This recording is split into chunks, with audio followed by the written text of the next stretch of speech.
صدر ٹرمپ کی طرف سے انتخابی مہم کے دوران جو وعدے کیے گئے تھے ان پر وہ عمل پیرا ہیں، اپنے وعدے پورے کر کے دکھا رہے ہیں۔ ان کی طرف سے ایک یہ بھی کہا گیا تھا کہ خلا میں جانے والے ہمارے خلانورد جو پھنس گئے ہیں، جیسے ہی میں صدر بنوں گا ان کو واپس لانے کی فوری طور پر بلا تاخیر کوشش کی جائے گی، اور وہ دونوں واپس آ گئے۔ ان کی طرف سے کہا گیا تھا کہ وینزویلا میں ہمارے جو قیدی ہیں ان کو بھی واپس لایا جائے گا، اور پھر وہاں پہ رچرڈ گرینل کو بھیجا گیا۔ وہ وہاں پہ گئے، صدر سے ملاقات کی مادورو سے، اور انہوں نے دھمکی دیتے ہوئے کہا کہ غیر مشروط طور پر ہمارے قیدیوں کو رہا کر دیا جائے، ورنہ پھر نتائج کے آپ خود ذمہ دار ہوں گے۔ یہ انہوں نے ان سے ملاقات کے دوران کہا تھا، اور پھر مادورو صاحب کی طرف سے 6 قیدیوں کو واپس کر دیا گیا۔ گرینلر ان کو اپنے ساتھ لے کر امریکہ آ گئے، اور ایک قیدی کو جو افغانستان میں قید تھا اس کو بھی امریکہ کی طرف سے واپس بلا لیا گیا ہے۔ امریکی وفد آیا تو وفد میں کون لوگ تھے؟ گرینل کی ہم نے بات کی کہ ان کو ٹرمپ کی طرف سے وینزویلا بھیجا گیا تھا، تو یہاں پہ افغانستان میں کس وفد کو بھیجا گیا؟ اس وفد کی سربراہی کر رہے تھے زلمے خلیل زاد، اور اس وفد میں دیگر لوگ بھی شامل تھے۔ ان میں ایک خصوصی ایلچی برائے مغویان بھی تھے۔ امریکی مغوی جہاں بھی موجود ہیں، جہاں بھی قید ہیں، ان کو رہا کروانے کے لیے امریکہ کی طرف سے ایڈا بوہر کو ایلچی بنایا گیا ہے، وہ بھی اس وفد میں موجود تھے۔ یہ وفد افغانستان میں آتا ہے، وہاں کی وزارت خارجہ سے ملاقات کرتا ہے، امیر متقی وزیر خارجہ ہیں، ان کے ساتھ ملاقات ہوتی ہے، معاملات بڑی خوش اسلوبی کے ساتھ طے ہو جاتے ہیں۔ جس طرح سے رچرڈ گرینل کی طرف سے مادورو کو دھمکی دی گئی تھی کہ ہمارے لوگوں کو غیر مشروط طور پر رہا کیا جائے، ورنہ پھر اس پر مادورو صاحب جھک گئے، انہوں نے امریکی قیدیوں کو ان کے حوالے کر دیا۔ یہاں پہ صورتحال یکسر مختلف رہی، کیونکہ یہاں پہ کسی نے کوئی دھمکی نہیں دی، بلکہ امریکہ کے اس وفد کی افغانستان کی انتظامیہ کے ساتھ بڑے خوشگوار انداز میں، بڑے خوشگوار ماحول میں ملاقات ہوئی، بات چیت ہوئی، اور ان کے مغوی جسے 2022 میں اغوا کیا گیا تھا، قیدی بنایا گیا تھا، حراست میں لیا گیا تھا، جارج گلیزمین، اس کو رہا کرنے کا اعلان کیا گیا۔ اس ملاقات کے دوران دیگر معاملات پر بھی بات ہوئی۔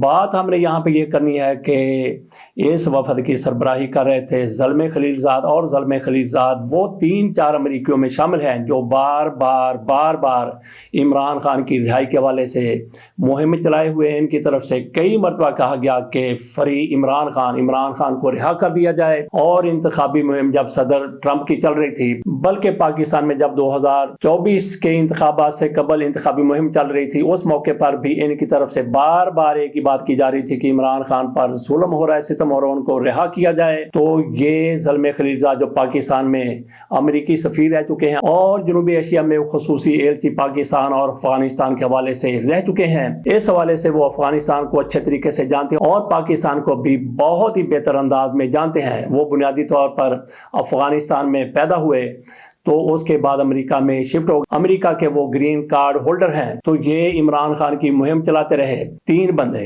ایک گرینل، اولسن اور زلمے خلیل زاد، یہ سب سے آگے تھے عمران خان کو رہا کرو مہم کے حوالے سے۔ تو جب ٹرمپ کی انتخابی مہم چل رہی تھی، اس موقع پر ان کی طرف سے بار ٹویٹ کیا جا رہا تھا، تو پاکستان کی وزارت خارجہ کی طرف سے، خواجہ آصف کی طرف سے، اور دیگر وزراء کی طرف سے ان پر شدید تنقید کی جاتی تھی۔ وزارت خارجہ کی طرف سے کہا گیا کہ یہ کون بندہ ہوتا ہے پاکستان اور امریکہ کے معاملات میں مداخلت کرنے والا، اور جو بائیڈن انتظامیہ تھی ان کی طرف سے بھی باقاعدہ پریس کانفرنس کر کے کہا گیا کہ یہ امریکہ کی پالیسی نہیں ہے، یہ ان کی ذاتی رائے ہے۔ لیکن اب یہ ان کی ذاتی رائے نہیں رہی، اور یہ اب ٹرمپ حکومت کی پالیسی ہو گئی ہے کہ عمران خان کو فری کیا جائے، اور یہ ٹرمپ کی پالیسی کو لے کے آگے چل رہے ہیں، کیونکہ ان کو وفد کا سربراہ بنایا گیا ہے۔ یہاں پہ ان کے معاملات طے ہو گئے، اپنے مغوی کو انہوں نے رہا کروایا، اس کو لے کر واپس چلے گئے۔ تو پاکستان کے حوالے سے، عمران خان کی رہائی کے حوالے سے جس طرح سے پہلے وہ مہم چلا رہے تھے، تو آپ اندازہ کر لیجئے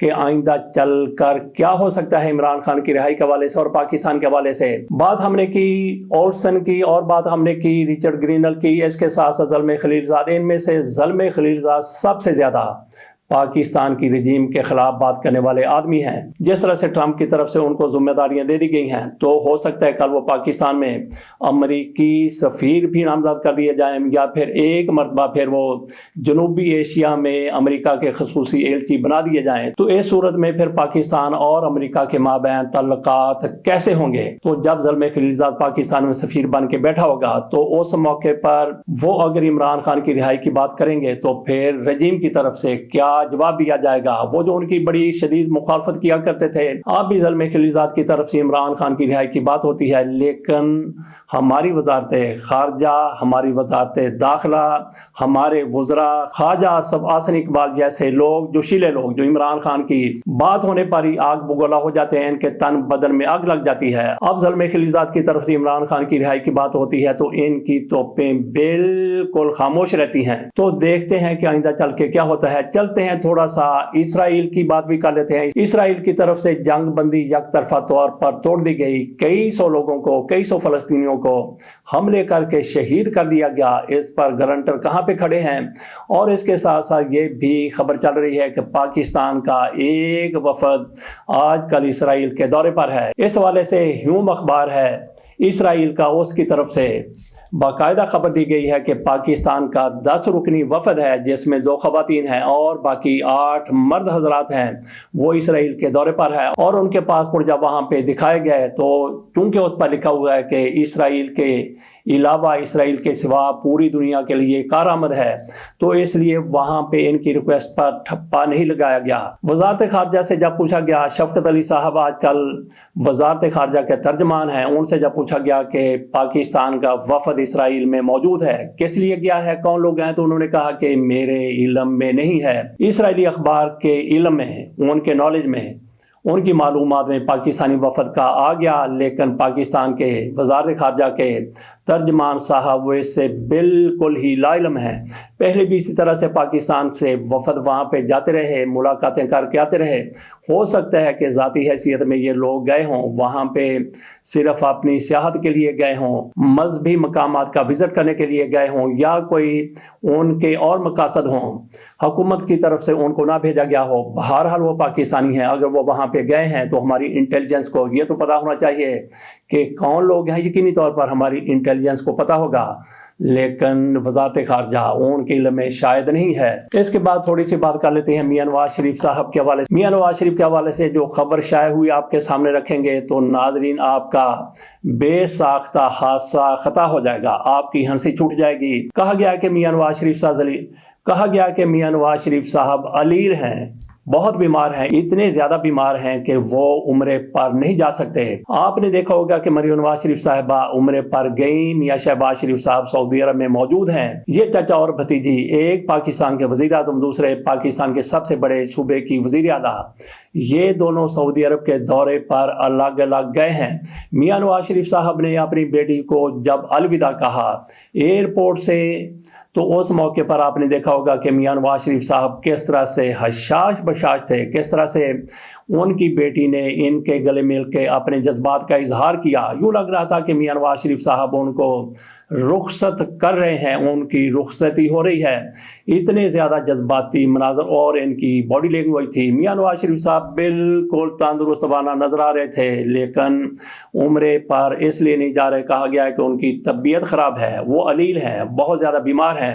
اللہ تعالیٰ ان کو صحت دے. لیکن ساتھ یہ بھی کہا جاتا ہے کہ میاں نواز شریف کو ملک سے باہر جانے سے روک دیا گیا. پہلے بھی یہ خبریں سامنے آئی تھی، لیکن میاں نواز شریف صاحب اپنی بیٹی کے ساتھ لندن کے دورے پر اور اس سے پہلے جنیوا بھی اپنی بیٹی کی سرجری، مائنر سرجری کروانے کے لیے ان کے ساتھ چلے گئے تھے. اور میاں نواز شریف صاحب نے انتہائی زیادہ احتیاط سے کام لیا تھا. ایسی کوئی بات نہیں کی تھی کہ ریاست کو اس کی کوئی تکلیف پہنچے اور میاں نواز شریف پر مکمل بین لگا دیا جائے. لیکن اب یہ کہا جا رہا ہے، ایک بار پھر کہا جا رہا ہے کہ میاں نواز شریف صاحب کو پاکستان سے باہر جانے کی اجازت نہیں ہے. بہرحال میاں نواز شریف کی صحت کے حوالے سے جس طرح سے خبریں آئی ہیں ان پر بھی یقین نہیں کیا جا سکتا، کیونکہ ایک روز پہلے میاں نواز شریف صاحب بالکل حشاش بشاش تھے. اچانک ان کی طبیعت کو کیا ہو گیا کہ عمرے پر نہیں جا سکتے.